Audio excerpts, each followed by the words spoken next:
The heavy winds were uprooting trees throughout the neighborhood. Now, this oak tree beside me actually uplifted the foundation of the house and slammed it back down before falling into the yard. The city's ordinance only bans drivers from sending and reading text messages. However, the ordinance doesn't mention anything about using other features such as apps or GPS. So if an officer catches you on your phone, how do they know if you're texting? Columbia Parking Services says there are over 4,000 meters throughout the city. And if you don't feed your meter, you may be one of the hundreds of students who come back to one of these on their windshield. I'm hanging out with the flamingos who are out by the pool enjoying the sun, but enjoy it while it lasts because those rainstorms are coming in Sunday with thunderstorms. I have your full forecast coming up right after the break. Stores like this one will collect coupons throughout the week and then send them out for credit at the end of the week. And check this out. They've already collected this many, and it's only been 4 days. One large bag of popcorn has about 1,500 calories. That's the same as eating 3 Big Macs.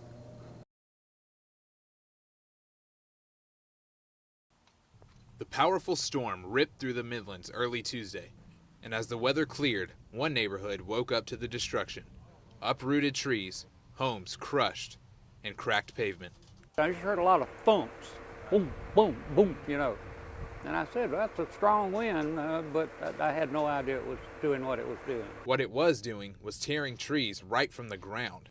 The Columbia Metropolitan Airport registered wind gusts over 70 miles an hour.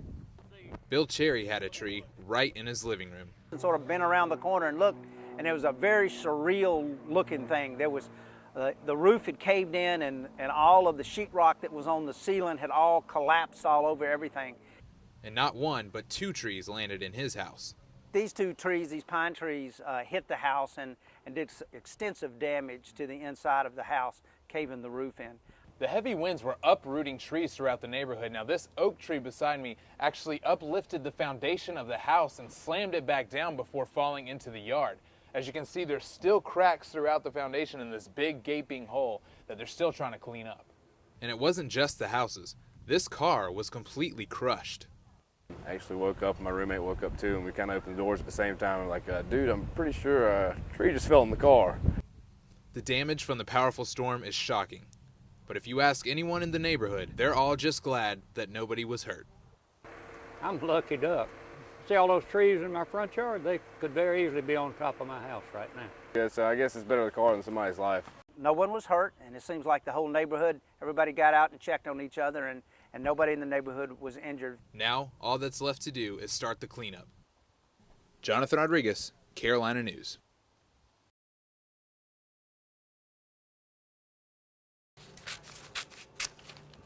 Vanessa Smith is on a mission. She's one of the many shoppers who are fighting the rising prices of groceries with coupons. I'm a college student, so I'm trying to save some money. Vanessa spends about 2 hours a week sorting through and clipping coupons. It's fun. It's actually a hobby, kind of. She also uses websites like southernsavers.com that help her find the best deals. Vanessa says she saves about $50 a week, and with the rising price of groceries, she has to. The U.S. Department of Agriculture says overall grocery prices will increase around 4% by the end of this year. In fact, the USDA released a report showing just how much certain items have gone up since January this year. Bread and milk are up 2.5%. Fresh fruits and vegetables, up 3.2%.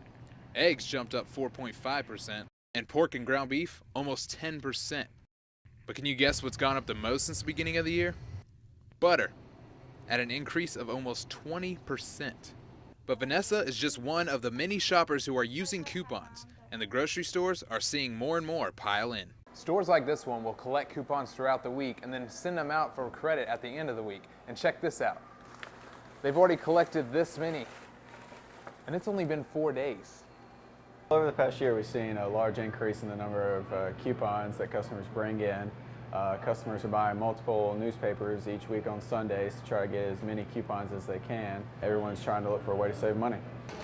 So how does this coupon thing work, and does it really pay off? I followed another coupon clipper on a shopping trip to find out. Sonia Oots is trying to feed her family of 4 on a tight budget. I was lost my job, and we needed to save money, so I decided to start flipping coupons. First, she makes her battle plan. I make myself a menu So I only buy what I'm going to serve for that week. And I base my menu on what's on sale in the sales flyer. Then, armed with her coupon binder and a calculator, she starts shopping. I get $1 off each one, so I pay 25 cents for 2. She finds deal after deal. I've got a coupon for $1 off, and these are on sale 10 for 10. So I have 4 coupons, so I get 4 of these free. And before we knew it, the shopping cart was full and it was time to check out. So, what was the subtotal before the coupons?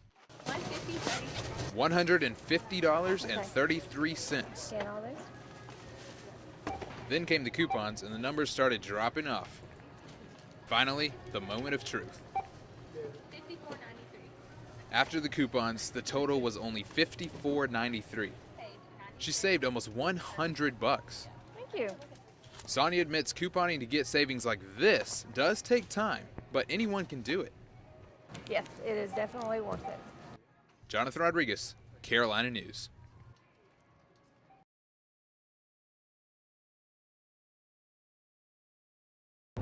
For to be just a few minutes. Sergeant Moore with the Camden Police Department has seen plenty of drivers texting behind the wheel. One incident stands out in her mind. She was swerving all over the road, almost hit the curb a couple times, crossed over 2 or 3 lanes of traffic, then went right back to the right-hand side. While on duty, she's looking for drivers who aren't paying attention to the road. They'll speed up, slow down. Basically, you can just watch their head movements if you're riding behind them. And you can tell where their focus is. It's not on the road, it's on whatever's in their hand. For about 1 year, Camden has banned texting while driving. And for business owner Christine Anton, the dangers of having your eyes off the road hit close to home. A young girl who was texting while driving, and my daughter sustained lifetime injuries. So I have very personal reasons as well. But Camden police say the law is hard to enforce. In fact, the department has only written a few citations over the past year. The city's ordinance only bans drivers from sending and reading text messages. However, the ordinance doesn't mention anything about using other features such as apps or GPS. So if an officer catches you on your phone, how do they know if you're texting? What I can do is take your phone from you and actually bring up the message to see the day, date, and time that you received it or created it. But drivers can still text if they're not moving. And if I'm stopped right now at the light, I can text. That's fine. Once the light turns green, like right now, then I'm not allowed to do it anymore. So although the law may be hard to enforce, if you're driving through Camden, you might want to keep your eyes off the phone and on the road. It's just something else that we do every day. It's part of everything else that we do to try and keep everybody safe out here. From Camden, Jonathan Rodriguez, Carolina News.